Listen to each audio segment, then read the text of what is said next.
Sharqiy Turkistonda vazifa o'tagan sobiq amonlik saqlovchining e'tiroflari Xitoyning yolg'onlarini yana bir qatam fosh qildi. Sharqiy Turkistonning Sanji oblastidagi bir yig'ilish lagerida xizmat qilgan va keyin Qozog'istonda panohlik tilashga majbur bo'lgan 39 yoshli qozoq Baymurod Jumgay muxbirlarning ziyoratini qabul qilganda Sharqiy Turkistondagi yig'ilish lagerlarining turmidan hech farqi yo'qligini aytdi. Ve özünün bir yılda 13 yaş bilen 80 yaş arasındaki nurgun kişini tutkun qilib, lagerga qamağanlıqını azap içinde itiraf qildi. Baymurod tutkun qilganlarning ko'pinchisining dindor kishilar va chet el bilan telefon aloqasi bo'lganlar ekanligini aytdi va bu lagerlarning ma'rif bilan hech bir munosabati yo'qligini bildirdi. U agar tarbiyalash markazlari bo'lgan bo'lsa, kishilar ko'zi bilan emas, balki erkin holda o'tirgan bo'ladi dedi.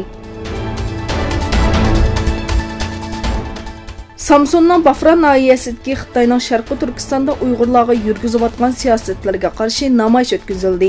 IXX insonparvarlik yordam vaqfining Bafra sho'basi Sharqiy Turkistondagi zulmlarga diqqat tortish uchun yurish faoliyati o'tkazdi. Uningdan boshqa Adananing Chuqurova nahiyasida va Istanbul Zaytunburnida Sharqiy Turkistondagi zulmlarni xalqqa tunishtirish maqsadida rasm ko'rgazmasi ochildi.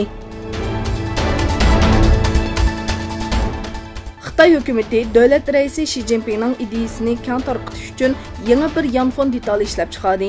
Kompartiyaning 90 milliondan ortiq a'zosining telefonlariga tushirilishi talab qilingan bu detal bu hafta olma mahsulotlarda WeChat va TikTok'da ishib eng ko'p tushirilgan detal bo'ldi. Bu yumshoq detalning to'liq nomi kuchli davlatni o'rganish bo'lib, lekin o'rganish, ya'ni shueshi so'zi Xi Jinpingning familiyasini o'z ichiga olgan bo'lg'achqa Xi Jinpingni o'rganish degan ma'no berdi. Paris qo'ltiqi davlatlari boshchiligida Arab davlatlarining tashqi ishlar ministrlari Varshava yig'inida Isroiliya bosh ministri Netanyahu va Amerika amaldorlari bilan bir oraga kelib, O'rta Sharqdagi Eron tahdidini muzokara qildi. Amerika boshchiligida Polshaning poytaxti Varshavada o'tkazilgan O'rta Sharq temasidagi yig'inda Arab davlatlarining tashqi ishlar ministrlari tunji qatim Isroiliya bosh ministri bilan bir ustalda o'tirib, Eron tahdidi masalasini muzokara qildi. YPG ve PKK terrorchilari Firat daryosining sharqiy qismini butunlay ishg'ol qilgandan keyin Derizorda taslim bo'lgan Daeshchilar Amerika bazasiga ilib berildi.